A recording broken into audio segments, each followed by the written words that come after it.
প্রিয় ভিউয়ার্স, আজকে শেয়ার করছি ওয়াফেলের রেসিপি। আজকের রেসিপিটা খুবই স্পেশাল, কারণ হচ্ছে এই রেসিপির উপকরণগুলিকে আপনার মনে রাখতে হবে না, পরিমাণটাও মনে রাখতে হবে না। শুধু আপনি দেখেন আমি কিভাবে তৈরি করছি, সেভাবে তৈরি করলেই কিন্তু আপনারা যে কোনো সময় আপনি আপনার উপকরণ দিয়ে পছন্দ মতো ওয়াফেল তৈরি করে ফেলতে পারবেন।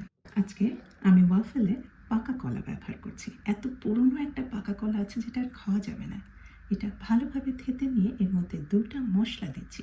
এই মশলা দুটা খুব ভালো যায় পাকা কলার সাথে। একটা হচ্ছে জায়ফল গুঁড়া আর একটা হচ্ছে সিনামন বা দারচিনির গুঁড়া। আপনাদের হাতের কাছে যদি ভ্যানিলা এসেন্স থাকে সেটাও ব্যবহার করতে পারেন। আর চিনির বদলে আমি এখানটায় মিষ্টি করার জন্য দিয়েছি গলানো গুড়। এর মধ্যে আবার 2-1 টেবিল চামচের মতো শুকনা গুঁড়া দুধ মেশানো আছে।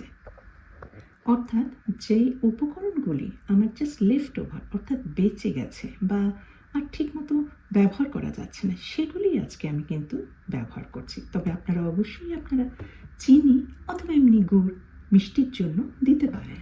আর এর মধ্যে দিয়ে দিলাম রুম টেম্পারেচারে রাখা একটা ডিম ফেটে। এই ওয়াফেল তৈরির টেকনিকটা হচ্ছে, ধরেন চিনি, ডিম যা আছে সেটা প্রথমে মিশিয়ে নিয়ে তারপরে দেবেন ময়দা, আর সবশেষ উপকরণটা হবে আর একটা লিকুইড। সেটা কনসিস্টেন্সিটাকে ঠিক করার জন্য সেটা হচ্ছে দুধ বা পানি। 1 কাপ ময়দা দিয়েছি, খুব বেশি ওয়াফেল তৈরি করছি না। আর এর মধ্যে দিয়েছি 1 চা চামচের একটু কম বেকিং পাউডার। আবার একটু চকলেট ধরনের ওয়াফেল খেতে ইচ্ছা করছে, আমি একটু কোকো পাউডার দিয়ে দিলাম 1 চা চামচের মতো। এখন সমস্ত কিছু মিশাচ্ছি। আর লবণটা দিতে কিন্তু ভুলবেন না। লবণ এটা একটু টেস্টে ব্যালেন্স আনবে। আর কিছুটা দিয়ে দিয়েছি অলিভ অয়েল। আপনারা যে কোনো তেল দিতে পারেন, বাটার দিতে পারেন। এটা দিলে কিন্তু একটু ওয়াফেলটা মচমচে ধরনের হয়। এই হলো আমার বেস।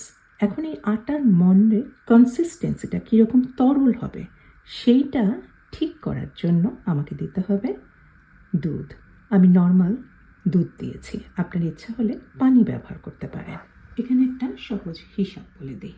এই ওয়াফেলের যে কনসিস্টেন্সিটা হয় ব্যাটারের, সেটা পাওয়ার জন্য আমি যে 1 কাপ ময়দা দিয়েছি, হাফ পরিমাণ যে কোনো লিকুইড পানি অথবা দুধ দিতেই লাগবে। আর এরপরেও কিন্তু আর কিছু পরিমাণে লিকুইড দিতে হবে পারফেক্ট কনসিস্টেন্সিটা পাওয়ার জন্য। কয়েকটা কিশমিশও দিয়ে দিলাম, দেখতে ভালো লাগছে, খেতেও ভালো লাগবে। আর কিছুটা দিয়েছি তেল। আমি কিন্তু পরিমাণ অনুযায়ী আমি দিচ্ছি, যতটুকু ব্যাটার সেই অনুযায়ী দিচ্ছি। আপনারাও এভাবেই দিবেন, কোনো কিন্তু ভয়ের কিছু নাই। এখন যে কনসিস্টেন্সিটা, এটা কিছুটা ঘন আছে।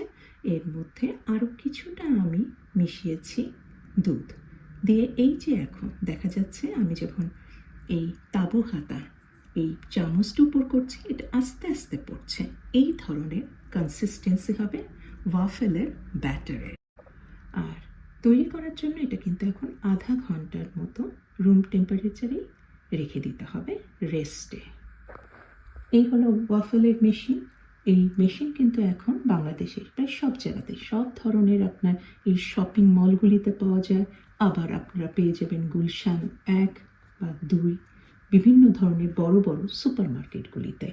আর এটা ব্যবহার করার জন্য প্রথমে মেশিনটাকে গরম করে নিতে হবে। এখানে দুটা লাইট আছে, একটা লাল আর একটা সবুজ। লালটা প্রথমে জ্বলবে, তারপর যখন সবুজ হবে বুঝবেন যে মেশিন ভালোভাবে গরম হয়ে গিয়েছে। আর তারপরে এটা ব্যবহার করার সময় একটু তেল ব্রাশ করে নেবেন। আর ব্যাটারটা দিবেন মেশিনের মোটামুটি মাঝামাঝি জায়গায়, কারণ ঢাকনাটা যখন বন্ধ করা হবে তখন ব্যাটারটা কিন্তু চারিদিকে ছড়িয়ে যাবে। এই কারণে একদম মেশিন মানে একেবারে বরাবর ভরে কিন্তু ব্যাটার দিতে হয় না, তাহলে একদম উপচে পড়বে। আর আমি যদি উপচে পড়ে এই কারণেই কিন্তু আমি নিচে একটা অ্যালুমিনিয়াম ফয়েল দিয়ে দিয়েছি। আপনারা ইচ্ছা করলে যে কোনো ধরনের কাগজ কাপড় রাখতে পারেন। আর এই যে দেখা যাচ্ছে সবুজ আলোটা আবার জ্বলে উঠেছে। আর যখন ওয়াফেল হয়ে যাবে তখন কিন্তু আপনি সেটার একটা হালকা সুগন্ধ পাবেন যে সম্পূর্ণ কুকড হয়ে গিয়েছে। এই হলো আমার ওয়াফেল। পাশে একটু ফাঁকা দেখা যাচ্ছে, মানে একটু ব্যাটার কম হয়েছে। এইভাবে কিন্তু আপনারা অ্যাডজাস্ট করবেন ঠিক কতটুকু পরিমাণ ব্যাটার দিলে সম্পূর্ণ ওয়াফেলের মেশিনটা ঢেকে যাবে। ওয়াফেলগুলি কিন্তু গরম গরম খেতে হয়, তাহলে উপরেটা দেখবেন যে খাওয়ার সময় মচমচে করছে, পরে আবার কিন্তু একটু লেশমে যায়। আর এটা খেতে পারেন আপনারা সকালের নাস্তায় অথবা বাচ্চাদের টিফিনে বা বিকালের একটা নাস্তা হিসেবে। আর এটার সাথে আপনারা বিভিন্ন ধরনের ফ্রুট দিতে পারেন, আবার ক্রিম, হুইপড ক্রিম সেটা দিতে পারেন, অথবা জেলি, জ্যাম অথবা মধু, অথবা উপরে একটু পাউডার সুগার বা চিনি ছড়িয়ে পরিবেশন করতে পারেন। আর গলানো চকলেট দিয়েও কিন্তু এই ওয়াফল সাংঘাতিক মজা লাগে। আশা করি সহজ এই ওয়াফেলের রেসিপিটা আপনাদের ভালো লাগবে, কারণ উপকরণগুলির পরিমাণে কোনো কিছু মনে রাখতে হবে না। জাস্ট ময়দাটা লাস্টে দিতে হবে দুধ বা যে কোনো একটা লিকুইড বা পানি, সেটাইতেই আপনার ওয়াফেলের এই কনসিস্টেন্সিটা, ব্যাটারের কনসিস্টেন্সিটাকে ঠিক করে ফেলবে। আজকে এই পর্যন্তই। আল্লাহ হাফিজ।